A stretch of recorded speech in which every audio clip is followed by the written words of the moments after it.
ಎಲ್ಲ ಧ್ಯಾನ ಬಂಧುಗಳಿಗೆ, ಆತ್ಮ ಬಂಧುಗಳಿಗೆ ಅನಂತ ಕೋಟಿ ಕೋಟಿ ಪ್ರಣಾಮಗಳು. ಇಂದಿನ ಧ್ಯಾನ, ಸ್ವಾಧ್ಯಾಯ, ಸತ್ಸಂಗ ಕಾರ್ಯಕ್ರಮಕ್ಕೆ ತಮಗೆಲ್ಲರಿಗೂ ತುಂಬು ಹೃದಯದ ಸ್ವಾಗತ. ಮೊಟ್ಟ ಮೊದಲಿಗೆ ನಮ್ಮೆಲ್ಲರ ಧ್ಯಾನ ಗುರುಗಳಾದ ಪರಮ ಪೂಜ್ಯರಾದ ಬ್ರಹ್ಮರ್ಷಿ ಪಿತಾಮಹ ಡಾಕ್ಟರ್ ಸುಭಾಷ್ ಪತ್ರಿಜಿಯವರಿಗೆ ವಂದಿಸುತ್ತ, ಗುರುಮಾತಾ ಸ್ವರ್ಣಮಾಲಾ ಅಮ್ಮನವರಿಗೆ ವಂದಿಸುತ್ತ, ನಮ್ಮೆಲ್ಲರ ಚೈತನ್ಯ ಶಕ್ತಿಯಾಗಿರ್ತಕ್ಕಂಥ ಮಹಾವತಾರ್ ಬಾಬಾ ಅವರನ್ನ ಹೃನ್ಮಂದಿರದಲ್ಲಿ ಸ್ಮರಿಸುತ್ತ, ನನ್ನ ಗುರುಗಳಾದ ತಟ್ವಾಲಿ ಬಾಬಾ, ಬರ್ಫಾನಿ ಬಾಬಾ, ಮಹದಾನಂದ ಬಾಬಾಜಿಯವರನ್ನ ನನ್ನ ಹೃದಯ ಮಂದಿರದಲ್ಲಿ ಸ್ಮರಿಸುತ್ತ, ನಮ್ಮ ಮಾರ್ಗದರ್ಶಕ ಗುರುಗಳಾದ ಡಾಕ್ಟರ್ ಜೀವಂದರ್ ಕೇತಪ್ಪ ಸರ್ ಅವರಿಗೆ ವಂದಿಸುತ್ತ, ಅಯ್ಯಪ್ಪ ಪಿಂಡಿ ಸರ್ ಅವರಿಗೆ ವಂದಿಸುತ್ತ, ನಮ್ಮೆಲ್ಲರ ಸೀತಾಮಾತೆ, ಯಶೋಧರ ಮಾತೆ, ವಸುಂಧರ ಮಾತೆಯರಿಗೆ ವಂದಿಸುತ್ತ, ಎಲ್ಲ ಆಸ್ಟ್ರಲ್ ಮಾಸ್ಟರ್ಸ್ಗಳಿಗೆ, ಪಿರಮಿಡ್ ಮಾಸ್ಟರ್ಸ್ಗಳಿಗೆ ವಂದಿಸುತ್ತ, ಅವರೆಲ್ಲರ ಚೈತನ್ಯ ಶಕ್ತಿಯೊಂದಿಗೆ ನಮ್ಮ ಚೈತನ್ಯ ಶಕ್ತಿಯನ್ನ ಅನುಸಂಧಾನಗೊಳಿಸುತ್ತಾ ನಾವಿಂದಿನ ಸ್ವಾಧ್ಯಾಯವನ್ನ ಆರಂಭಿಸೋಣ ಮಾಸ್ಟರ್ಸ್. ಸ್ವಾಧ್ಯಾಯಕ್ಕಾಗಿ ನಾವು ಪತ್ರಿಜಿಯವರ 18 ತತ್ವಗಳು, ಪ್ರತಿಯೊಬ್ಬ ಪಿರಾಮಿಡ್ ಮಾಸ್ಟರ್, PSSM ನ ಮಾಸ್ಟರ್ ಕಡ್ಡಾಯವಾಗಿ ಪಾಲಿಸಲೇಬೇಕಾಗಿರ್ತಕ್ಕಂಥ 18 ತತ್ವಗಳನ್ನ ನಾವು ಚರ್ಚೆ ಮಾಡ್ತಾ ಇದ್ವಿ. ಅದರಲ್ಲಿ ಮೊದಲನೆಯದನ್ನ ನಿನ್ನೆ ನಾವು ಚರ್ಚೆ ಮಾಡಿದ್ದೀವಿ ಅಂತಂದ್ರೆ, ಆನಾಪಾನಸತಿ ಧ್ಯಾನವೇ ಧ್ಯಾನದ ಸರಿಯಾದ ವಿಧಾನ.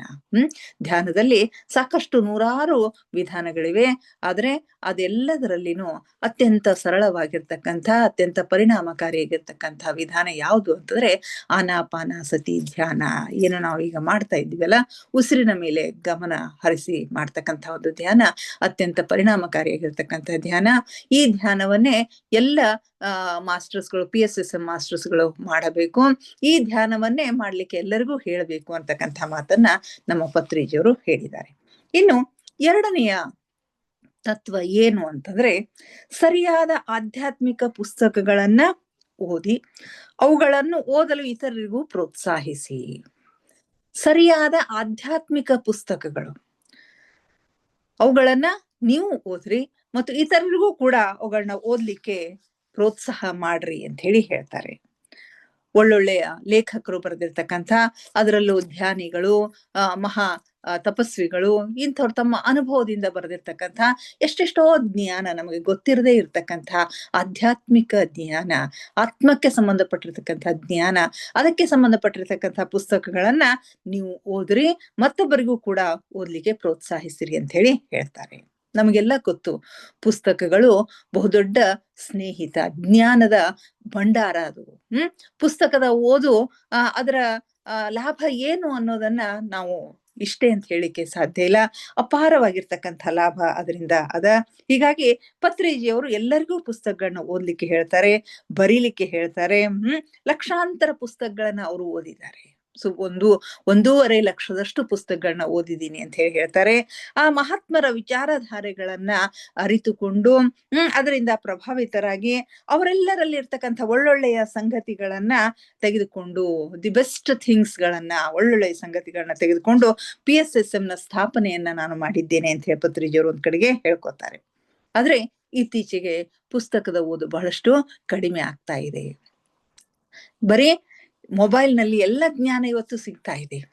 ಓದಿದ್ರು ಕೂಡ ಪಠ್ಯ ಪುಸ್ತಕಗಳನ್ನ ಓದ್ತಕ್ಕಂಥದ್ದು. ಇವತ್ತು ಟೀಚರ್ಸ್ಗಳನ್ನ ತಗೊಳ್ರಿ, ಶಾಲೆ ಕಾಲೇಜುಗಳಲ್ಲಿ ಟೀಚ್ ಮಾಡ್ತಕ್ಕಂಥವ್ರನ್ನ ತಗೊಳ್ರಿ, ಬರೀ ಟೆಕ್ಸ್ಟ್ಗಳನ್ನ ಹೊರತುಪಡಿಸಿ ಬೇರೆದನ್ನ ಹೆಚ್ಚಿಗೆ ಅವ್ರು ಓದ್ಲಿಕ್ಕೆ ಸಿದ್ಧರಿರೋದಿಲ್ಲ.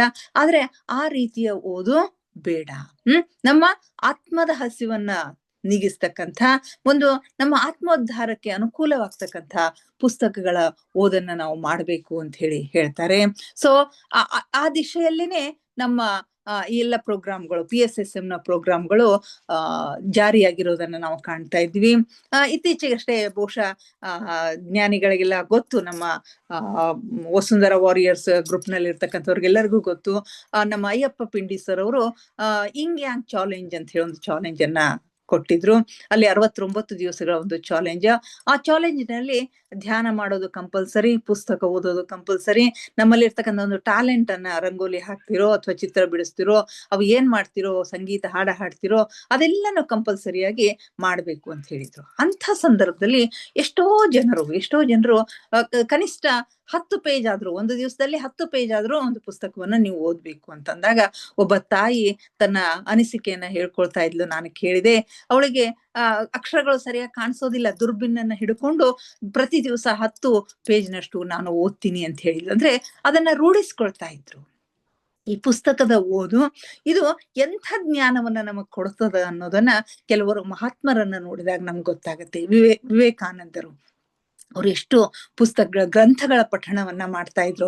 ಯಾವ ಪುಸ್ತಕದಲ್ಲಿ ಎಲ್ಲಿ ಏನದ ಅನ್ನೋದು ಆ ಪುಸ್ತಕ ನೋಡಿದ್ರೆ ಅವ್ರಿಗೆ ಗೊತ್ತಾಗ್ತಾ ಇತ್ತು. ಅಷ್ಟೇ ಯಾಕ, ನಿಮ್ಮಲ್ಲೇ ಇರ್ತಕ್ಕಂಥ ನಮ್ಮ ಅಯ್ಯಪ್ಪ ಪಿಂಡಿ ಸರ್ ಅವರು ಸಾಕಷ್ಟು ಪುಸ್ತಕಗಳನ್ನ ಓದಿದ್ದಾರೆ, ಲಕ್ಷಾಂತರ ಪುಸ್ತಕಗಳನ್ನ ಓದಿದ್ದಾರೆ.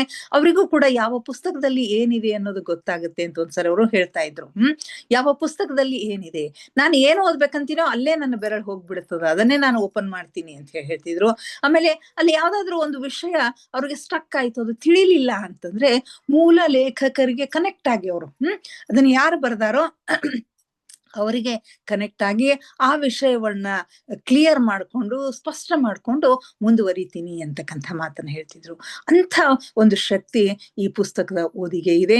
ಅಷ್ಟು ಸಾಧನೆ ಮಾಡ್ಲಿಕ್ಕೆ ನಮಗೆ ಸಾಧ್ಯವಾಗದೆ ಹೋದ್ರು ನಾವು ಸಾಮಾನ್ಯ ಜನರು, ನಾವು ಸಾಧ್ಯವಾದಷ್ಟು ಒಳ್ಳೊಳ್ಳೆ ಪುಸ್ತಕಗಳನ್ನ ಓದ್ಲಿಕ್ಕೆ ಪ್ರಯತ್ನ ಮಾಡೋಣ, ಮತ್ತೊಬ್ಬರಿಗೂ ಅದನ್ನ ಹೇಳಲಿಕ್ಕೆ ಪ್ರಯತ್ನ ಮಾಡೋಣ. ಈಗ ನಮ್ಮಲ್ಲಿನೇ, ನಮ್ಮ ಬಳಗದಲ್ಲಿನೇ, ನಮ್ಮ ಒಂದು ಗ್ರೂಪ್ ನಲ್ಲಿನೇ ನಾವು ಸೀತಾಯಣ ಪುಸ್ತಕ ತಗೊಂಡ್ವಿ. ನಾನು ಇದಕ್ಕೂ ಪೂರ್ವದಲ್ಲಿ ಸುಮಾರು 3-4 ಸಾರಿ ಪುಸ್ತಕವನ್ನ ಓದಿದ್ದೆ. ಆದ್ರೆ ಇಷ್ಟು ಸ್ಪಷ್ಟತೆ ಅವಾಗ ಇರ್ಲಿಲ್ಲ. ಈಗ ಎಷ್ಟು ಸ್ಪಷ್ಟ ಆಗ್ತಾ ಇದೆ. ಅದ್ರ ಬಗ್ಗೆ 4 ಮಾತಾಡ್ಬೇಕು, ಅದ್ರ ಬಗ್ಗೆ ಏನಾದ್ರು ಹೇಳ್ಬೇಕು ಅಂತಂದ್ರೆ ನಾವು ಅದನ್ನ ಹೆಚ್ಚು ಸಿದ್ಧತೆ ಮಾಡ್ಕೊಳ್ತೀವಿ, ತಯಾರು ಮಾಡ್ಕೊಳ್ತೀವಿ. ಈ ರೀತಿ ಇಲ್ಲಿ ಪುಸ್ತಕದ ಓದು ಅಂತಂದ್ರೆ ಬರೀ ಓದಲ್ಲ, ಆ ಪುಸ್ತಕದಲ್ಲಿ ಏನು ಓದಿದ್ದೀರಿ, ಏನು ಜ್ಞಾನ ಇದೆ, ಅದರಲ್ಲಿ ನೀವು ಕಲಿಬೇಕಾಗಿರ್ತಕ್ಕಂಥದ್ದು ಏನದ, ಅದನ್ನು ನೀವು ಎಷ್ಟರ ಮಟ್ಟಿಗೆ ನಿಮ್ಮ ಬದುಕಿನಲ್ಲಿ ಅಳವಡಿಸ್ಕೊಳ್ತಾ ಇದ್ದೀರಿ ಅಂತಕ್ಕಂಥದ್ದು ಮುಖ್ಯವಾಗಿರ್ತಕ್ಕಂಥದ್ದು. ಹೀಗೆ ಒಳ್ಳೊಳ್ಳೆಯ ಪುಸ್ತಕಗಳನ್ನ ಓದಿ ನಾವು ಜ್ಞಾನವನ್ನ ವೃದ್ಧಿಸ್ಕೊಂಡು ಅದನ್ನ ಇತರರಿಗೂ ಕೂಡ ಹಂಚಿ ಅದನ್ನ ಅದ್ರಲ್ಲಿರ್ತಕ್ಕಂಥ ಸ್ವಲ್ಪವನ್ನಾದರೂ ನಮ್ಮ ಬದುಕಿನಲ್ಲಿ ಅಳವಡಿಸಿಕೊಳ್ಳುವ ಒಂದು ಪ್ರಯತ್ನವನ್ನ ಮಾಡಿದ್ದೆ ಆದ್ರೆ, ನಾವು ಕಾರ್ಯಪ್ರವೃತ್ತರಾಗಿದ್ದೇ ಆಗಿದ್ರೆ ನಮ್ಮ ಬದುಕು ಖಂಡಿತವಾಗಿಯೂ ಸಾರ್ಥಕ ಆಗ್ತದ ಅಂತ ಹೇಳಿ ನನ್ನ ಭಾವನೆ ಇದೆ. ಹೀಗಾಗಿ ಬರೀ ಪುಸ್ತಕದ ಓದಲ್ಲ, ಆ ಪುಸ್ತಕವನ್ನ ತಿಳ್ಕೋಬೇಕು, ಅದ್ರಲ್ಲಿ ಏನದ ಅಂತಕ್ಕಂಥದ್ದನ್ನ ತಿಳ್ಕೊಂಡು ಓದಿದ್ರೆ ಅದು ಸಾರ್ಥಕ ಆಗತ್ತೆ ಅನ್ನೋದು. ಇನ್ನು 3ನೆಯ ಒಂದು ತತ್ವ ಏನು ಅಂತಂದ್ರೆ, ಧ್ಯಾನದ ಅನುಭವಗಳನ್ನು ಮತ್ತು ಜೀವನದ ವಿವೇಕವನ್ನು ಹಾಗೆಯೇ ಪ್ರತಿಯೊಬ್ಬರಲ್ಲಿ ಹಂಚಿಕೊಳ್ಳಿ. ಈ ಕೆಲಸವನ್ನ ನಮ್ಮ PSSM ಮಾಸ್ಟರ್ಸ್ಗಳು ಸಾಕಷ್ಟು ಮಾಡ್ತಾ ಇದ್ದಾರೆ. ಯಾಕಂದ್ರೆ ಈ ನಮ್ಮ ಈ ಧ್ಯಾನದ ಪ್ರೋಗ್ರಾಮ್ಗಳು ಆಗಿರೋದೇ ಅದರ ಪ್ರಕಾರ. ಧ್ಯಾನ, ಸ್ವಾಧ್ಯಾಯ, ಸತ್ಸಂಗ. ಧ್ಯಾನ ಮಾಡ್ಬೇಕು, ಸ್ವಾಧ್ಯಾಯ ಒಳ್ಳೆಯ ಪುಸ್ತಕವನ್ನ ಓದ್ಬೇಕು, ಆಮೇಲೆ ಸತ್ಸಂಗ ಅಂದ್ರೆ ನಿಮ್ಮ ಅನುಭವಗಳನ್ನ ಹಂಚ್ಕೊಳ್ಬೇಕು ಅಂತಕ್ಕಂಥ ಕೆಲಸ. ಈ ಒಂದು ವೇದಿಕೆಯನ್ನ ಒದಗಿಸಿ ಕೊಟ್ಟಿರ್ತಕ್ಕಂಥ ಒಂದು ಮೊಟ್ಟ ಮೊದಲ ಆಧ್ಯಾತ್ಮಿಕ ಒಂದು ಸಂಸ್ಥೆ ಅಂತ ಹೇಳ್ಬೋದು, PSSM ಅಂತ ಹೇಳಿ ನಾವು ಹೇಳ್ಬೋದು. ಪತ್ರಿಜಿಯವರು ಪ್ರತಿಯೊಬ್ಬ ಧ್ಯಾನಿಗಳು ಯಾರು ಮೊಟ್ಟ ಮೊದಲು ಬರ್ತಾರೋ ಅವರು ಧ್ಯಾನಕ್ಕೆ ಹೇಗ್ ಬಂದ್ರಿ, ನಿಮ್ಮ ಅನುಭವ ಏನಾಯ್ತು, ನಿಮ್ಗೆ ಏನ್ ಅನ್ನಿಸ್ತು, ಯಾಕೆ ಬಂದ್ರಿ ಅಂತಕ್ಕಂಥ ಪ್ರಶ್ನೆಗಳನ್ನ ಕೇಳುವುದರ ಮುಖಾಂತರ ಅವರ ಒಳಗೆ ಇರ್ತಕ್ಕಂಥ ಒಂದು ವಿಷಯಗಳನ್ನ ಹೊರಗೆ ತೆಗಿತಕ್ಕಂಥ ಒಂದು ಕೆಲಸವನ್ನ ಮಾಡ್ತಾ ಇದ್ರು. ಸಾಮಾನ್ಯವಾಗಿ ಈ ಆಧ್ಯಾತ್ಮಿಕ ಜ್ಞಾನ ಅಂತಂದ್ರೆ ನಮ್ಮಲ್ಲಿ ಹೆಚ್ಚಾಗಿ ಸಾಧು ಸಂತರು, ಸ್ವಾಮಿಗಳು ಅವರೆಲ್ಲರೂ ಇರ್ತಿದ್ರು. ಅವ್ರು ಯಾರು ಇಂಥ ಜ್ಞಾನವನ್ನ ನನಗಿದು ಅದ ಅಂತ ಹೇಳಿ ಹೇಳ್ಕೊಳ್ತಾ ಇರ್ಲಿಲ್ಲ. ಆಮೇಲೆ ಅವರು ಅವರ ಜ್ಞಾನ ಅವರ ಜೊತೆಗೆ ಇರ್ತಾ ಇತ್ತು. ಅವರಿಂದ ಸಮಾಜಕ್ಕೆ ಏನು ಸೇವೆ ಸಲ್ಲಬೇಕೋ ಅದು ಸಲ್ತಾ ಇತ್ತು. ಆದ್ರೆ ಯಾರು ಈ ರೀತಿ ಶೇರಿಂಗ್ ಮಾಡ್ತಾ ಇರ್ಲಿಲ್ಲ. ಈ ಧ್ಯಾನದಲ್ಲಿದ್ದಾಗ ಇಂಥ ಅನುಭವಗಳು ನನಗಾದ್ವು ಅಂತ ಹೇಳಿ ಅವ್ರು ಯಾರನ್ನೂ ಹೇಳ್ತಾ ಇರ್ಲಿಲ್ಲ. ಆದ್ರೆ ಆ ಒಂದು ಅವಕಾಶ ನಮಗೆ ಈಗ ಈ ವೇದಿಕೆಯಲ್ಲಿ, PSSM ನ ಈ ವೇದಿಕೆಯಲ್ಲಿ ನಮಗೆಲ್ಲರಿಗೂ ಸಿಕ್ಕಿದೆ. ಅದನ್ನ ಕೊಟ್ಟಿರ್ತಕ್ಕಂಥವ್ರು ನಮ್ಮ ಪತ್ರಿಜಿ ಗುರುಗಳು ಅಂತ. ಎಲ್ಲರಿಗೂ ತಮ್ಮ ಅನುಭವಗಳನ್ನ ಹಂಚಿಕೊಳ್ಳಿಕ್ಕೆ ಮುಕ್ತ ಅವಕಾಶ, ಮುಕ್ತ ವೇದಿಕೆಯನ್ನ ಇಲ್ಲಿ ನಮಗೆ ಕಲ್ಪಿಸಿಕೊಟ್ಟಿದ್ದಾರೆ. ಇದು ಧ್ಯಾನಿಗಳಿಗೂ ಒಳ್ಳೆಯದು, ಕೇಳುಗರಿಗೂ ಒಳ್ಳೆಯದು. ಧ್ಯಾನಿಗಳಿಗೆ ತಮ್ಮ ಅನುಭವವನ್ನ ಹಂಚಿಕೊಳ್ಳುವ ಒಂದು ಅವಕಾಶ ಸಿಗುತ್ತೆ. ಇನ್ನು ಕೇಳಿದವ್ರಿಗೆ ಎಷ್ಟೋ ವಿಷಯಗಳು ತಮಗೂ ಅನುಭವಕ್ಕೆ ಬಂದಿರ್ತಾವೆ. ಅವುಗಳನ್ನ ಹೇಳ್ಕೊಳ್ಳಿಕ್ಕೆ ಧೈರ್ಯ ಇರುವುದಿಲ್ಲ. ಅದು ಸರಿನೋ ತಪ್ಪು ಅಂತಕ್ಕಂಥ ಗೊಂದಲದಲ್ಲಿ ಅವ್ರು ಇರ್ತಾರೆ. ಇಂಥವ್ರು ಹಂಚ್ಕೊಂಡಾಗ ಹೌದಲ್ಲ, ನನಗೂ ಈ ರೀತಿ ಅನುಭವ ಆಯ್ತು, ಅಥವಾ ಈ ಧ್ಯಾನದಿಂದ ಇಷ್ಟೆಲ್ಲ ಲಾಭಗಳಿದ್ದಾಗ ನಾನೇಕೆ ಧ್ಯಾನಕ್ಕೆ ತೊಡಗಬಾರದು ಅಂತಕ್ಕಂಥ ವಿಚಾರದಿಂದ ಅನೇಕ ಜನರು ಧ್ಯಾನಕ್ಕೆ ಬರ್ತಕ್ಕಂಥ ಸಾಧ್ಯತೆಯೂ ಕೂಡ ಇದೆ. ಹೀಗಾಗಿ ಪ್ರತಿಯೊಬ್ಬರು ಕೂಡ ಅನುಭವಗಳನ್ನ ಹಂಚ್ಕೋಬೇಕು. ಇದು PSSM ನ ಒಂದು ಬಹುದೊಡ್ಡ ಕೊಡುಗೆಯಾಗಿದೆ. ಪ್ರತಿಯೊಬ್ಬರ, ಅದರಲ್ಲೂ ಹೊಸಬರ ಬಗ್ಗೆ ಈ ಅವರ ಧ್ಯಾನದ ಅನುಭವಗಳನ್ನ ಬಹಳಷ್ಟು ಪೇಷನ್ಸ್ಲಿಂದ ನಮ್ಮ ಪತ್ರಿಜಿ ಸರ್ ಕೇಳ್ತಾ ಇದ್ರಂತೆ. ಈಗ ಇರ್ತಕ್ಕಂಥ ಮಾಸ್ಟರ್ಸ್ಗಳು ಕೂಡ ಪ್ರತಿಯೊಬ್ಬರ ಅನುಭವಗಳನ್ನ, ಸಣ್ಣದಿರ್ಲಿ ದೊಡ್ಡದಿರ್ಲಿ, ಮತ್ತೆ ಅದಕ್ಕೆ ವಿಶ್ಲೇಷಣೆ ಮಾಡ್ಲಿಕ್ಕೆ ಹೋಗೋದಿಲ್ಲ, ಹೆಚ್ಚಿನ ವಿಶ್ಲೇಷಣೆ ಮಾಡ್ಲಿಕ್ಕೆ ಹಾಗೆ ಹೀಗೆ ಅನ್ನೋದಿಲ್ಲ. ಅದನ್ನ ನೀವೇ ನೋಡ್ರಿ, ನೀವೇ ನಿಮಗೆ ಮತ್ತೆ ಇನ್ನಿಷ್ಟು ಧ್ಯಾನದಲ್ಲಿ ತೊಡಕೊಂಡು ಅದು ಏನು ಅನ್ನೋದನ್ನ ಸ್ಪಷ್ಟವಾಗಿ ನೀವೇ ತಿಳ್ಕೊಳ್ರಿ ಅಂತಕ್ಕಂಥ ಮಾತುಗಳನ್ನ ಹೇಳ್ತಾರೆ. ಆಮೇಲೆ ಸಜ್ಜನ ಸಾಂಗತ್ಯ, ಸತ್ಸಂಗ ನೋಡ್ರಿ ಎಷ್ಟು ಅಮೂಲ್ಯವಾಗಿರ್ತಕ್ಕಂಥ ಸತ್ಸಂಗ ಎಲ್ಲಿ ನಮ್ಗೆ ಸಿಗುತ್ತೆ. ಈಗ ಏಕಕಾಲದಲ್ಲಿ ಇಂಥ ಒಂದು ತರಗತಿಗಳಲ್ಲಿ, ಇಂಥ ಒಂದು ಜೂಮ್ ಕ್ಲಾಸಸ್ಗಳಲ್ಲಿ ಪ್ರತಿ ದಿವಸ ನಾವು ಸತ್ಸಂಗವನ್ನ, ಒಳ್ಳೆಯವರ ಸಂಘದಲ್ಲಿ ನಾವು ಇರ್ತೀವಿ, ವಿಚಾರಗಳ ವಿನಿಮಯವನ್ನ ಮಾಡ್ಕೊಳ್ತೀವಿ. ಸತ್ಸಂಗದಲ್ಲಿ ಏನೆಲ್ಲವನ್ನು ಸಾಧನೆ ಮಾಡ್ಲಿಕ್ಕೆ ನಮಗೆ ಸಾಧ್ಯ ಇದೆ. ಸಜ್ಜನರ ಸಂಘ ಹೆಜ್ಜೆಯನ್ನು ಸವಿದಂತೆ ಅಂತ ಹೇಳ್ತಾರೆ. ಅದರಲ್ಲಿ ಲಾಭ ನಮಗೆ ಈ ಧ್ಯಾನ ತರಗತಿಗಳಲ್ಲಿ ಕಾಣ್ತಾ ಇದೆ. ಅದರಿಂದ ಪ್ರತಿಯೊಬ್ಬ ವ್ಯಕ್ತಿಯು ತನ್ನ ಧ್ಯಾನದ ಅನುಭವಗಳನ್ನ ಹಂಚಿಕೊಳ್ಬೇಕು, ಜೀವನದ ವಿವೇಕವನ್ನ ಹಾಗೆಯೇ ಪ್ರತಿಯೊಬ್ಬರಲ್ಲಿ ಹಂಚಿಕೊಳ್ಬೇಕು ಅಂತ ಹೇಳ್ತಾರೆ. ಈ ರೀತಿ ಹಂಚ್ಕೊಂಡಾಗ ನಮ್ಗೆ ಎಷ್ಟೋ ಅನುಭವಿಗಳ, ಎಷ್ಟೋ ಧ್ಯಾನಿಗಳ ಅನುಭವಗಳನ್ನ ಕೇಳಿದಾಗ ಆಶ್ಚರ್ಯ ಅನ್ಸುತ್ತೆ. ಧ್ಯಾನದಲ್ಲಿ ಇಷ್ಟೆಲ್ಲ ಅನುಭವಗಳಾಗ್ಲಿಕ್ಕೆ ಸಾಧ್ಯನಾ ಅಂತಕ್ಕಂಥದ್ದು. ಧ್ಯಾನ ಅಂತಂದ್ರೆ ಏನು, ಅದರಲ್ಲಿ ಇಷ್ಟೆಲ್ಲ ಅನುಭವಗಳು, ಎಷ್ಟೋ ಜನರಿಗೆ ಎಷ್ಟೆಷ್ಟೋ ಮಾಸ್ಟರ್ಸ್ಗಳ ಮಾರ್ಗದರ್ಶನ ಸಿಗ್ತಾ ಇರುತ್ತೆ, ಎಷ್ಟೆಷ್ಟೋ ಆತ್ಮಗಳ ಭೇಟಿ ಆಗ್ತಾ ಇರುತ್ತೆ, ಎಷ್ಟೆಷ್ಟೋ ಆತ್ಮಗಳ ಉದ್ಧಾರ ಮಾಡ್ತಕ್ಕಂಥ ಕೆಲಸವನ್ನ ಅವರು ಮಾಡ್ತಾ ಇರ್ತಾರೆ. ಮತ್ತು ತಮ್ಮ ಪೂರ್ವ ಜನ್ಮದ ವೃತ್ತಾಂತಗಳು ಗೊತ್ತಾಗ್ತಾವು. ನಮ್ಮಲ್ಲಿನೇ ಅನೇಕ ಜನರು ಹೇಳ್ತಾರೆ, ತಾವು ಇನ್ನು ಎಷ್ಟು ಹಿಂದೆ ಯಾವ ಜನ್ಮದಲ್ಲಿ ಇದ್ದೆವು ಅಂತಕ್ಕಂಥದ್ದನ್ನ ಹೇಳ್ತಾರೆ. ಈ ಕೆಲವರಂತೂ ಇನ್ನು ಎಷ್ಟು ವರ್ಷ ತಾವು ಬದುಕ್ತೀವಿ ಅನ್ನೋದನ್ನ ನಿರ್ದಿಷ್ಟವಾಗಿ ನಾನು ನೋಡ್ಕೊಂಡೆ ಅಂತ ಹೇಳ್ತಾರೆ. ಇನ್ನು ಕೆಲವರು ಯಾರೋ ಮಾಸ್ಟರ್ಸ್ಗಳು ಏನೋ ಸೂಚನೆಗಳನ್ನ ನನಗೆ ಕೊಟ್ರು, ಈ ರೀತಿ ಹೇಳಿ ಹೋದ್ರು ಅಂತ ಹೇಳ್ತಾರೆ. ಇವೆಲ್ಲವುಗಳು ಧ್ಯಾನದ ಈ ಹಂಚಿಕೆಯಿಂದನೇ ಗೊತ್ತಾಗ್ತಕ್ಕಂಥ ಅನುಭವಗಳು. ಇಂಥ ಒಂದು ಜ್ಞಾನ ಈ ಒಂದು ವೇದಿಕೆಯನ್ನ ಬಿಟ್ಟು ಬೇರೆ ಎಲ್ಲೂ ಸಿಗೋದಿಲ್ಲ ಅಂತ ಹೇಳಿ ನನಗನ್ಸುತ್ತೆ. ಸೊ ಇಂತಹ ಒಂದು ಅನುಭವವನ್ನ ಪಡೀಲಿಕ್ಕೆ ಇರ್ತಕ್ಕಂಥ ಏಕೈಕ ವೇದಿಕೆ ಅಂತಂದ್ರೆ ನಮ್ಮ PSSM ವೇದಿಕೆ ಅಂತ ಹೇಳಿ ಹೇಳ್ಬಹುದು. ಇನ್ನು 4ನೇದು, ಸಮಯ ಸಿಕ್ಕಾಗೆಲ್ಲ ಹಾಗೂ ಆಗಾಗ ಸಾಕಷ್ಟು ಸಮಯವನ್ನ ಮೌನದಲ್ಲಿ ಕಳೆಯಿರಿ. ಧ್ಯಾನಿಯಾದವನು ಮೌನದಲ್ಲಿ ಇರಬೇಕು. ಮೌನಕ್ಕೆ ಅತ್ಯಂತ ಪ್ರಾಮುಖ್ಯತೆ ಇದೆ. ಮೌನದ ಬಗ್ಗೆ, ಅದರ ಒಂದು ಪ್ರಾಮುಖ್ಯತೆ, ಅದರ ಲಾಭಗಳನ್ನ ಕುರಿತು ದಿನಗಟ್ಟಲೆ ನಾವು ಮಾತನಾಡಬಹುದು. ಎಷ್ಟೆಷ್ಟೋ ಮಾತುಗಳು ಅದ್ರ ಬಗ್ಗೆ. ಮಾತು ಬೆಳ್ಳಿ ಆದ್ರೆ ಮೌನ ಬಂಗಾರ ಅಂತಕ್ಕಂಥದ್ದು ಆ ಮೌನದ ಒಂದು ಪ್ರಾಮುಖ್ಯತೆಯನ್ನ ಸೂಚಿಸ್ತಕ್ಕಂಥದ್ದು ಆಗಿದೆ. ಮಾತಿನಿಂದ ಗೆಲ್ಲಲಿಕ್ಕೆ ಆಗದೆ ಇರ್ತಕ್ಕಂಥದ್ದನ್ನ ಮೌನದಿಂದ ನಾವು ಗೆಲ್ಲಬಹುದು. ಒಂದು ಮೌನ ಎಷ್ಟೋ ಮಾತಾಡಿದ್ದಕ್ಕಿಂತ ಹೆಚ್ಚು ಸೂಚನೆಗಳನ್ನ ಕೊಡುತ್ತೆ. ಧ್ಯಾನಿಗಳಾದವರು ಮೌನವನ್ನ ಪ್ರಾಕ್ಟೀಸ್ ಮಾಡ್ರಿ ಅಂತ ಹೇಳ್ತಾರೆ. ಈ ಮೌನದ ಬಗ್ಗೆ ನಾವು ಸಾಕಷ್ಟು ಓದಬಹುದು, ಸಾಕಷ್ಟು ಮಾತನಾಡಬಹುದು, ದಿನಗಟ್ಟಲೆ ಮಾತನಾಡಬಹುದು. ಆದ್ರೆ ಇಲ್ಲಿ ಈ ವೇದಿಕೆಯಲ್ಲಿ ಈ ಮೌನದ ಒಂದು ಪ್ರಾಮುಖ್ಯತೆ ಏನು ಅಂತಾರೆ, ಮೌನವನ್ನ ನಾವು ಜಾರಿಗೆ ತರಬೇಕು. ಮೌನದ ಬಗ್ಗೆ ಮಾತಾಡೋದು ಸರಳ, ಆದ್ರೆ ಒಂದು ದಿವಸ ಅಥವಾ ಕೆಲವು ಗಂಟೆಗಳ ಮೌನ ಇರಬೇಕು ಅಂತ ಹೇಳಿ ವಿಚಾರ ಮಾಡಿದಾಗ ನಮ್ಗೆ ಎಷ್ಟೋ ಕಷ್ಟ ಅನ್ಸುತ್ತೆ. ಆದರೆ ಇಲ್ಲಿ ನಮ್ಮ ಗುಂಪಿನಲ್ಲಿರ್ತಕ್ಕಂಥ ಧ್ಯಾನಿಗಳು ಅನೇಕ ಜನರು ತಮ್ಮ ದಿನನಿತ್ಯದ ವ್ಯವಹಾರಗಳನ್ನ ಮಾಡ್ತಾ, ಮನೆಯ ಎಲ್ಲ ಕೆಲಸಗಳನ್ನ ಮಾಡ್ತಾ, ಹೆಣ್ಣು ಮಕ್ಕಳು ಕೂಡ ತಮ್ಮ ಎಲ್ಲ ಜವಾಬ್ದಾರಿಗಳನ್ನ ನಿಭಾಯಿಸ್ತಾ ಮೌನದಲ್ಲಿ ಇರ್ತಕ್ಕಂಥದ್ದನ್ನ ಮಾಡ್ತಾರೆ. ಅಂದ್ರೆ ಅವ್ರಿಗೆ ಅದರಿಂದ ಎಂಥ ಶಕ್ತಿ ಬಂದಿರ್ತದ ಅಂತಕ್ಕಂಥದ್ದು ನಮ್ಗೆ ಗೊತ್ತಾಗ್ತದ. ನಮಗೆಲ್ಲರಿಗೂ ಇಲ್ಲಿ ಅತ್ಯಂತ ಮೆಚ್ಚುಗೆ ಆಗ್ತಕ್ಕಂಥ ಒಂದು ಸಂಗತಿ ಅಂತಂದ್ರೆ ಈ ಮೌನದ ಬಗ್ಗೆ ಪ್ರಾಕ್ಟಿಕಲ್ ಆಗಿ ನೀವು ಅದನ್ನ ಜಾರಿಗೆ ತರಬೇಕು ಅಂತ ಹೇಳಿ ನಮ್ಮ ಮಾಸ್ಟರ್ಸ್ಗಳು ಹೇಳ್ತಾರೆ. ಅದೇ ರೀತಿ ಅನೇಕ ಜನರು ನಮ್ಮ ಗುಂಪಿನಲ್ಲಿನೇ ನಮ್ಮ ಒಬ್ರು ಮೇಡಮ್ ಡಾಕ್ಟರ್ ಶೋಭಾ ಸಲಗರ್ ಅಂತಕ್ಕಂಥವ್ರು 41 ದಿವಸಗಳ ಧ್ಯಾ ಮೌನವನ್ನ ಮಾಡಿದ್ರು ಅಂತ ಹೇಳಿ ಹೇಳ್ತೀನಿ. ಅನೇಕ ಮಾಸ್ಟರ್ಸ್ಗಳು ನಾನು 1 ವಾರ ಮೌನವನ್ನ ಮಾಡಿದೆ ಅಂತ ಹೇಳ್ತಾರೆ. 40 ದಿವಸ ಮೌನವನ್ನ ಮಾಡಿದೆ ಅಂತ ಹೇಳಿ ಹೇಳ್ತಾರೆ. ಮೌನ ಮಾಡೋದು ಸಾಮಾನ್ಯವಾಗಿ ಸ್ವಾಮಿಗಳು, ಋಷಿಗಳು ಮನೆಯನ್ನ ಬಿಟ್ಟು ಅರಣ್ಯದಲ್ಲಿನೋ ಗವಿಗಳಲ್ಲೇ ಇರ್ತಕ್ಕಂಥವ್ರು ಮೌನ ಅನುಷ್ಠಾನಗಳನ್ನ ಮಾಡ್ತಾ ಇರ್ತಾರೆ. 21 ದಿನ ಅನುಷ್ಠಾನ, 51 ದಿನ ಅನುಷ್ಠಾನ, 41 ದಿನ ಅನುಷ್ಠಾನ ಅಂತ ಹೇಳಿ ಮಾಡ್ತಾ ಇರ್ತಾರೆ. ಅದು ದೊಡ್ಡದಲ್ಲ. ಆದ್ರೆ ಮನೆಯಲ್ಲಿ ಇದ್ದುಕೊಂಡೇ, ಸಂಸಾರದಲ್ಲಿ ಇದ್ದುಕೊಂಡೇ, ಈ ಎಲ್ಲ ಜವಾಬ್ದಾರಿಗಳನ್ನ ನಿಭಾಯಿಸಿಕೊಂಡೇ ಇಂಥ ಒಂದು ಮೌನವನ್ನ ಮಾಡೋದು ಅಂತದಲ್ಲ, ಅದು ನಿಜವಾದ ಧ್ಯಾನದ ಶಕ್ತಿ. ಯಾರಿಗೆ ಆ ಧ್ಯಾನದ ಶಕ್ತಿ ಇರುತ್ತೋ ಅವರಿಗೆ ಮಾತ್ರ ಇದನ್ನ ಮಾಡ್ಲಿಕ್ಕೆ ಸಾಧ್ಯ ಆಗುತ್ತೆ. ಹೀಗಾಗಿ ಮೌನವನ್ನ ಸಾಧ್ಯವಾದಷ್ಟು ಮೌನದಲ್ಲಿ ಇರೋದನ್ನ ಪ್ರಾಕ್ಟೀಸ್ ಮಾಡ್ರಿ ಅಂತ ಹೇಳ್ತಾರೆ. ಮೌನದಲ್ಲಿ ಇರೋದು ಅಂತಂದ್ರೆ ಬರೀ ಮಾತಿನಿಂದ ಮೌನವಾಗೋದಲ್ಲ, ಮನಸ್ಸು ಕೂಡ ಮೌನ ಆಗ್ಬೇಕು. ನಿಮ್ಮ ವಿಚಾರಗಳು ಮೌನ ಆಗ್ಬೇಕು. ಬಾಯಿ ಮುಚ್ಚಿಕೊಂಡು ಮನಸ್ಸಿನಲ್ಲಿ ಏನೇನೋ ವಿಚಾರ ಮಾಡಿದ್ರೆ ಅಲ್ಲ. ವಿಚಾರಗಳು ಶೂನ್ಯ ಆಗಬೇಕು. ನಿಮ್ಮ ಮಾತುಗಳು ಶೂನ್ಯ ಆಗ್ಬೇಕು. ನಿಮ್ಮ ಮನಸ್ಸು ಶೂನ್ಯ ಆಗ್ಬೇಕು.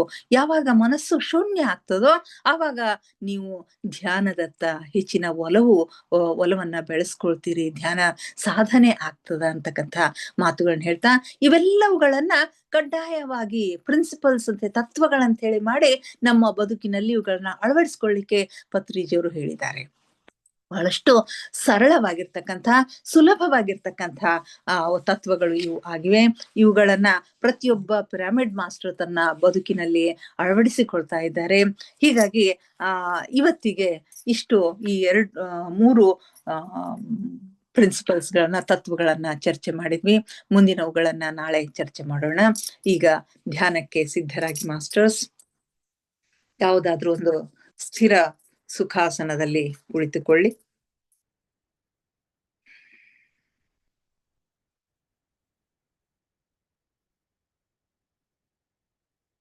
ಚೇರ್ ಮೇಲೆ ಕುಳಿತಿದ್ರೆ ಕಾಲುಗಳನ್ನ ಕ್ರಾಸ್ ಮಾಡ್ಕೊಳ್ರಿ. ಕೈ ಬೆರಳುಗಳನ್ನ ಒಂದ್ರೊಳಗೊಂದು ಸೇರಿಸ್ಕೊಳ್ರಿ.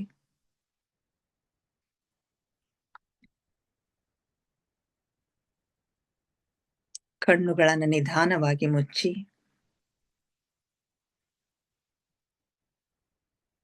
ಮುಖದ ಮೇಲೆ ಮಂದಹಾಸವಿರಲಿ.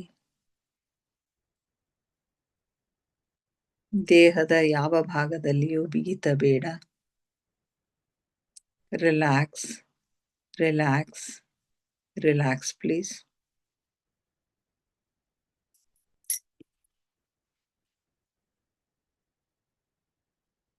ಮೊಟ್ಟ ಮೊದಲಿಗೆ ನಮ್ಮೆಲ್ಲರ ಧ್ಯಾನ ಗುರುಗಳಾದ ಪರಮ ಪೂಜ್ಯರಾದ ಬ್ರಹ್ಮರ್ಷಿ ಪಿತಾಮಹ ಡಾಕ್ಟರ್ ಸುಭಾಷ್ ಪತ್ರಿಜಿಯವರ ಚರಣ ಕಮಲಗಳಿಗೆ ವಂದಿಸುತ್ತ, ಗುರುಮಾತಾ ಸ್ವರ್ಣಮಾಲಾ ಅಮ್ಮನವರ ಪಾದಕಮಲಗಳಿಗೆ ನಮಿಸುತ್ತ, ನಮ್ಮೆಲ್ಲರ ಚೈತನ್ಯ ಶಕ್ತಿಯಾದ ಮಹಾವತಾರ್ ಬಾಬಾ ಅವರನ್ನ ಹೃನ್ಮಂದಿರದಲ್ಲಿ ಸ್ಮರಿಸುತ್ತ, ನನ್ನ ಗುರುಗಳಾದ ತಟ್ವಾಲಿ ಬಾಬಾ, ಬರ್ಫಾನಿ ಬಾಬಾ, ಮಹದಾನಂದ ಬಾಬಾಜಿಯವರನ್ನ ನನ್ನ ಹೃದಯ ಮಂದಿರದಲ್ಲಿ ಸ್ಮರಿಸುತ್ತ, ನಮ್ಮ ಮಾರ್ಗದರ್ಶಕ ಗುರುಗಳಾದ ಡಾಕ್ಟರ್ ಜೀವನ್ಧರ್ ಕೇತಪ್ಪ ಸರ್ ಅವರಿಗೆ ವಂದಿಸುತ್ತ, ಅಯ್ಯಪ್ಪ ಪಿಂಡಿ ಸರ್ ಅವರಿಗೆ ವಂದಿಸುತ್ತ, ಸೀತಾಮಾತೆ, ಯಶೋಧರ ಮಾತೆ, ವಸುಂಧರಾ ಮಾತೆಯರಿಗೆ ವಂದಿಸುತ್ತ, ಎಲ್ಲ ಆಸ್ಟ್ರಲ್ ಮಾಸ್ಟರ್ಸ್ಗಳಿಗೆ, ಪಿರಮಿಡ್ ಮಾಸ್ಟರ್ಸ್ಗಳಿಗೆ ವಂದಿಸುತ್ತ,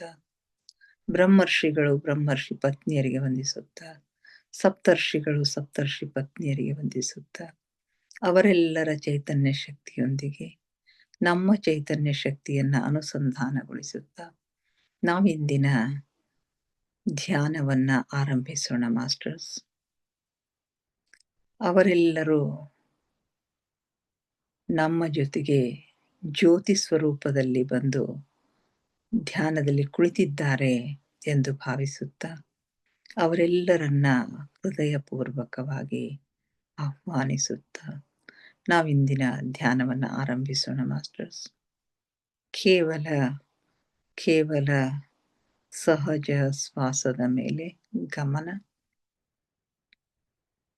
ಒಳ ಹೋಗುವ ಉಸಿರು, ಹೊರಬರುವ ಉಸಿರನ್ನೇ ಏಕಧಾರೆಯಾಗಿ ನಿರಂತರವಾಗಿ ಗಮನಿಸಿ ಮಾಸ್ಟರ್ಸ್.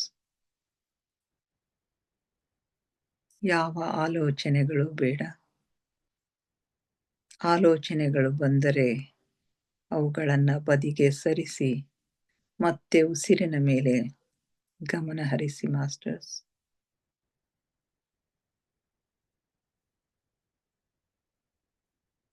ಯಾವಾಗ ನಿಮ್ಮ ಗಮನ ಸಂಪೂರ್ಣವಾಗಿ ಉಸಿರಿನ ಮೇಲೆ ಇರುತ್ತದೆಯೋ ಆಗ ಮನಸ್ಸು, ಆಲೋಚನೆಗಳು ಶೂನ್ಯವಾಗಿರುತ್ತವೆ. ಮನಸ್ಸು ಶಾಂತವಾಗಿರುತ್ತದೆ. ಧ್ಯಾನ ಸಿದ್ಧಿಯಾಗುತ್ತದೆ.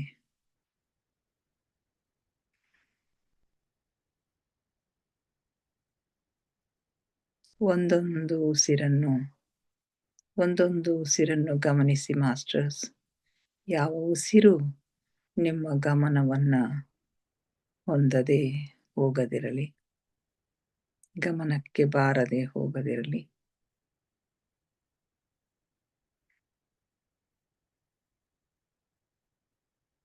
ಉಚ್ಛ್ವಾಸ ನಿಶ್ವಾಸದ ಮಧ್ಯದ ಬಿಂದು, ಅದುವೇ ಧ್ಯಾನ ಬಿಂದು, ಅದುವೇ ಶೂನ್ಯ ಬಿಂದು, ಅದುವೇ ನಮ್ಮ ಆಂತರಿಕ ಜಗತ್ತಿನ, ಒಳ ಜಗತ್ತಿನ ಕೀಲಿಕೈ. ಅಲ್ಲಿ ಒಂದು ಕ್ಷಣ ನಿಲ್ಲುವ ಅಭ್ಯಾಸ ಮಾಡಿ ಮಾಸ್ಟರ್ಸ್.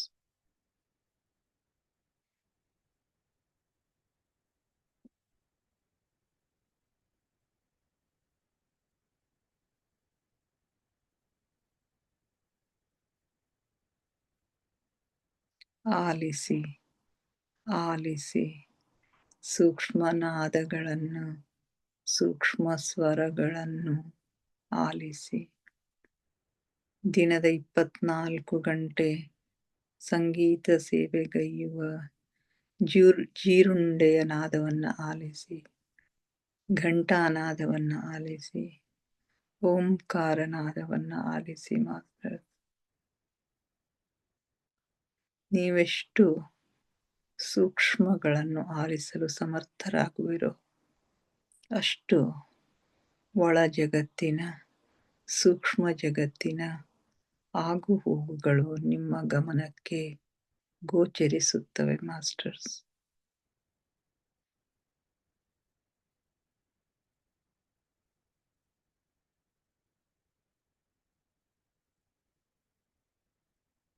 ನನ್ನ ಉಸಿರೇ ನನ್ನ ಗುರು. ಉಸಿರೆಂಬ ಗುರುವಿನ ಸಹಾಯದಿಂದ ನನ್ನ ಗುರಿಯೆಡೆಗೆ, ಗಮ್ಯದೆಡೆಗೆ ನಿರಂತರ ಪಯಣ ಸಾಗಿದೆ ಮಾಸ್ಟರ್ಸ್. ನಾನು ದೇಹವಲ್ಲ, ಆತ್ಮಸ್ವರೂಪಿ. ಈ ಬದುಕಿನ ಅನುಭವಗಳನ್ನು ಅನುಭವಿಸಲು ಬಂದಿರತಕ್ಕಂಥ ಆತ್ಮಸ್ವರೂಪಿ.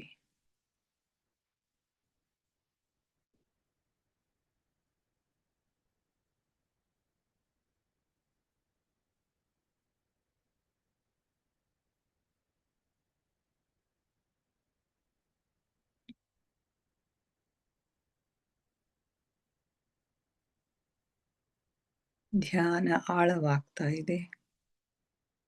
ಉಸಿರು ನಿಧಾನವಾಗ್ತಾ ಇದೆ. ಉಸಿರು ನಿಧಾನವಾಗ್ತಾ ನಮ್ಮ ಭ್ರೂ ಮಧ್ಯದಲ್ಲಿ ಸ್ಥಿರಗೊಳ್ತಾ ಇದೆ ಮಾಸ್ಟರ್ಸ್. ಅಲ್ಲಿ ಆಜ್ಞಾ ಚಕ್ರ ಆಕ್ಟಿವೇಟ್ ಆಗ್ತಾ ಇದೆ. ಥರ್ಡ್ ಐ ಆಕ್ಟಿವೇಟ್ ಆಗ್ತಾ ಇದೆ. ಹಲವು ಬಣ್ಣಗಳು, ಹಲವು ದೃಶ್ಯಗಳು ಅಲ್ಲಿ ನಮಗೆ ಗೋಚರಿಸುತ್ತವೆ ಮಾಸ್ಟರ್ಸ್.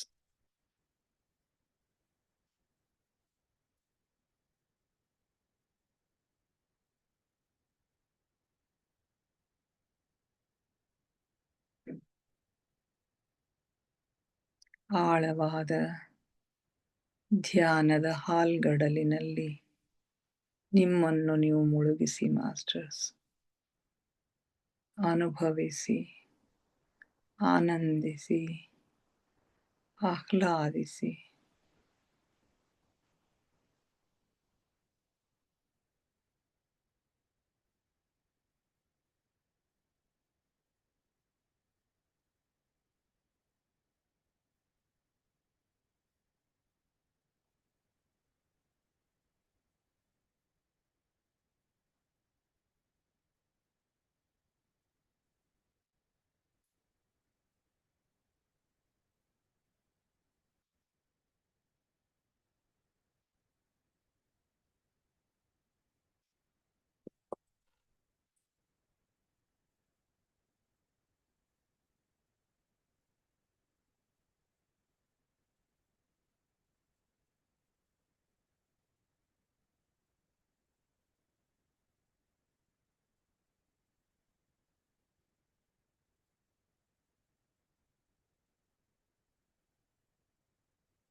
ಹ್ಮ್.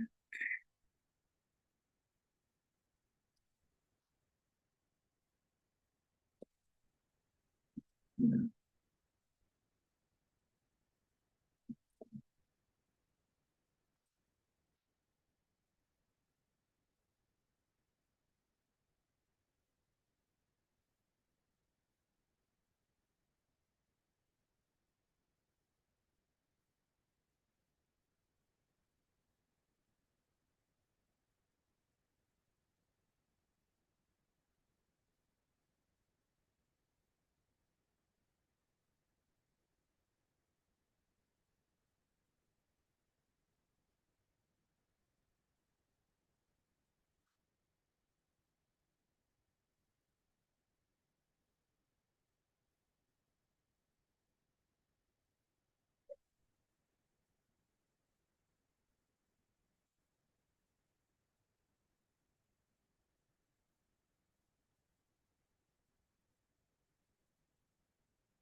ಹ್ಮ್.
ಕೊನೆಯ 5 ನಿಮಿಷಗಳು ಮಾಸ್ಟರ್ಸ್.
ಕೊನೆಯ 2 ನಿಮಿಷಗಳು ಮಾಸ್ಟರ್ಸ್.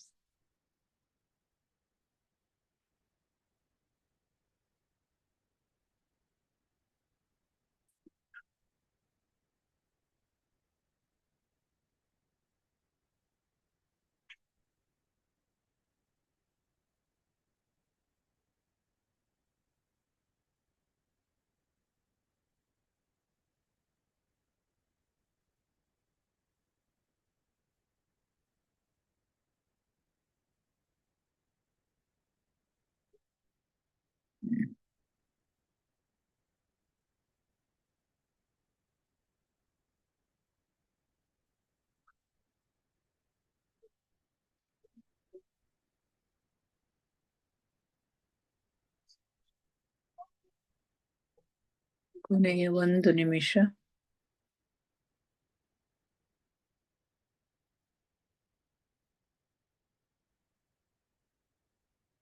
ದಯವಿಟ್ಟು ಧ್ಯಾನದಿಂದ ಹೊರಬರಲು ಪ್ರಯತ್ನಿಸಿ ಮಾಸ್ಟರ್ಸ್.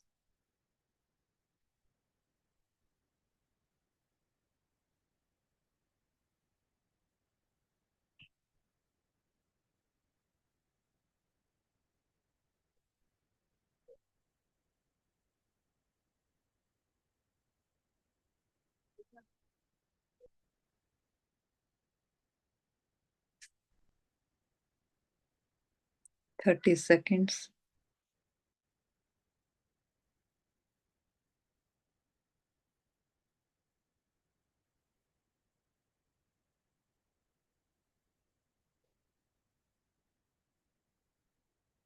Ten seconds.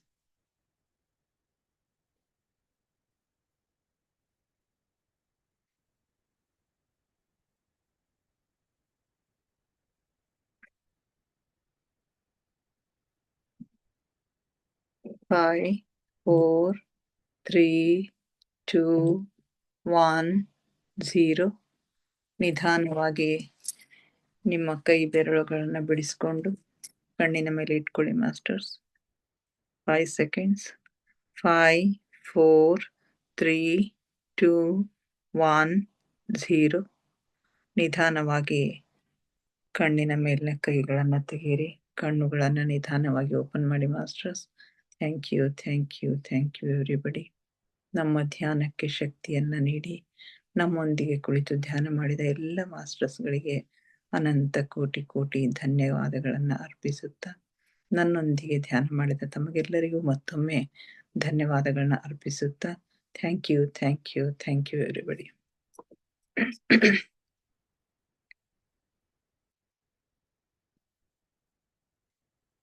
ಹಲೋ, ಯಾರಾದ್ರೂ ಏನಾದ್ರು ಶೇರ್ ಮಾಡ್ಕೊಳ್ತೀರಿ? ಮಾಡ್ಕೊಳ್ರಿ. ಹಲೋ,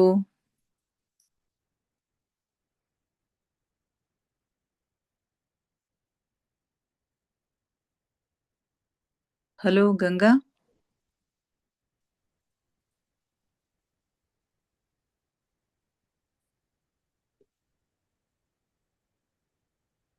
ಹಲೋ, ಶೋಭಾ ಮಾತಾಡ್ತೀಮ್ಮ? ಹಾ, ಮಾತಾಡ್ರಿ. ಹಲೋ. ಹಾ, ಹೆಂಗ ಅನಸ್ತು ಧ್ಯಾನ? ಹೆಂಗ ಅನಸ್ತು ನಿಮ್ಗೆ? ಧ್ಯಾನ ಚಲೋ ಅನಸ್ತೈತ್ರಿ. ಚಲೋ ಅನಸ್ತದ್ರಿ. ಹಾ, ನೀವು 10 ನಿಮಿಷ ಮೌನವಾಗಿದ್ರೆ ಎಲ್ಲಾ ಯೋಚನೆ ತಲೆಯಾಗಿನ ಎಲ್ಲಾ ಹೋಗ್ತಾವ ಅಂದ್ರಲ್ಲ, ಅದ್ ಮಾತ್ರ ಕರೆಯರೆ. ಖರೇದಲ್ರಿ? ನಮ್ಗ ಏನ್ರ ತಲೆಯಾಗ ಏನ್ರ ಬಂತಂದ್ರೆ ನಾವ್ ಒಂದ್ 10 ನಿಮಿಷ ಏನ್ದಿಲ್ದ ಯಾರ್ ಶಾಂತ ಒಂದ್ 10 ನಿಮಿಷ ಕುಂತೀವಂದ್ರಿ ಹೌದೌದು. ತಲೆ ಎಷ್ಟ್ ಸಮಾಧಾನ ಆಗುತ್ರಿ. ಸಮಾಧಾನ ಆಗ್ತದೆ. ಹೌದೌದ್ರಿ, ಹೌದ್ರಿ. ಒಂದ್ 10 ನಿಮಿಷ ನಾವ್ ಕುಂತಿರ್ತೇವ್ರಿ ಯಾವಾಗಾರ. ಹೌದೌದು. ಹಾ, ಮೇಡಮ್ ಅವ್ರ ಜೊತೆಗಿದ್ದಿ ಅಂತಂದ್ರ ಮತ್ತ ಹಾಗೆ ಆಗ್ತದಮ್ಮ, ಮಾಡ್ತಿದ್ ನೀನು. ಎಷ್ಟ್ ದಿವಸ ಆಯ್ತು ನೀವು ಧ್ಯಾನಕ್ ಬಂದು? ನಾ ಈಗ ಇಲ್ಲಿ ಬಂದ ನಾ 1.5 ವರ್ಷ ಆತ್ರಿ. ಅದ್ರ ಬಳಕ ನಾವ್ ಬಂದಾಗ ಫಸ್ಟ್ ನನಗ್ ಇವ್ರ ಯಾಕೆ ಕುಂದಿರ್ತಾರ ಹಿಂಗ ಅಂತ ನಾ ಹಿಂಗ ಅನ್ಕೊಂತಿದ್ರಿ. ಕುಂದಿರ್ತಿದ್ರು, ಇವ್ರ ಯಾಕೆ ಹಿಂಗ ಕುಂತ. ನಾವ್ 5 ಗಂಟೆಕ್ ಕೆಟಪ್ ಸರ್ ಕ್ಲಾಸ್ ಕೇಳ್ತಿದ್ರು. ಆ ಕ್ಲಾಸ್ನಾಗ ಅವ್ರು ಬಾಳ ಚಂದ ಹೇಳಾಕತ್ರಿ. ಆ ಕ್ಲಾಸ್ ಕೇಳ್ಕೊಂತನ ನಾ ಹಂಗ ಧ್ಯಾನಕ್ಕ ಮೇಡಮ್ ದಿನಾ ನೀನು ಕುಂದ್ರ ಅಂತಿದ್ರಿ. ಬಹಳಷ್ಟವ ಲಾಭಗಳು, ಬಹಳಷ್ಟವ ಅದ್ರದ್ದು. ಚಲೋ ಅನಿಸ್ತದಲ್ಲ. ಓಕೆ ಮಾ, ಓಕೆ, ಥ್ಯಾಂಕ್ ಯು. ಮೇಡಮ್ ಅವ್ರು ಇವತ್ ಬರ್ತಾರೇನಲ್ಲ? ಬರ್ತಾರಿ, 1 ಗಂಟೆಗೆ ಬರ್ತಾರಂತ್ರಿ. ಆಯ್ತಾಯ್ತು. ಓಕೆ, ಓಕೆ ಮಾ, ಥ್ಯಾಂಕ್ ಯು. ಹಲೋ, ಮತ್ತೆ ಗಂಗು ಮಾತಾಡ್ತೀಮ್ಮ? ಹಾ ರೇಖಾ, ಈಗ ಹೊರಗ್ ಬಂದೆ ನಾನು. ಅವ್ರ ಧ್ವನಿ, ಶೋಭಾ ಅವ್ರ ಧ್ವನಿ ಅದೇ ತುಂಬಾ ಚೆನ್ನಾಗ್ ಅನಿಸ್ತು. ಎನರ್ಜಿ ಬಹಳ ಅದ. ಡೀಪ್ ಧ್ಯಾನದಲ್ಲಿ ಹೋಗಿದ್ದೆ. ಎಲ್ಲೋ ಹಸಿರು, ನಮ್ದು ಒಂಥರ ಜೋಳದ ತೋಟ ಇರ್ತದಲ್ರಿ, ಹಸಿರು ಒಳಗ, ಅಲ್ಲಿ ಧ್ಯಾನಕ್ ಕೂತೀನಿ. ನಂಗೆ ಯಾರು ಡಿಸ್ಟರ್ಬ್ ಮಾಡ್ರಿ ಅಂತ ಹೇಳಕತ್ತೀನಿ ಯಾರಿಗೋ. ಹೌದಾ? ಅಲ್ಲಿ ಹೋಗಿ ಧ್ಯಾನಕ್ ಕೂತೀನ್ರಿ. ಗುಡ್ ಎಕ್ಸ್ಪೀರಿಯನ್ಸ್, ಚಲೋ ಎಕ್ಸ್ಪೀರಿಯನ್ಸ್ ಆಗ್ತಾನೆ. ಹ್ಞೂನ್ರಿ, ಚಲೋ ಆಗ್ಲಿಕತ್ತಾರ. ಓಕೆ ಮಾ. ಓಕೆ ಅಕ್ಕ, thank you. Thank you, thank you, thank you so much. Salagar madam, traveling ಒಳಗಿದ್ದೀರೇನೋ ನೀವು ಬಹುಶಃ? ಹಲೋ, ಓಕೆ, ಮುಗಿಸೋಣಮ್ಮ? ಮುಗಿಸ್. ಓಕೆ, ನಾಳೆ ಮತ್ತೆ ಭೇಟಿ ಆಗೋಣ. ಇನ್ನಿಷ್ಟು ಧ್ಯಾನ ನಾಳೆ ಒಂದಿನ, ನಾಡದ ಮಧ್ಯಾಹ್ನ ಹೊರಗ್ ಬಂದ್ರಿ. ಒಂದ್ ಸೆಕೆಂಡ್. ಸಲ್ಗರ್ ಮೇಡಮ್ ಮಾತಾಡ್ತೀರಿ ಮೇಡಮ್?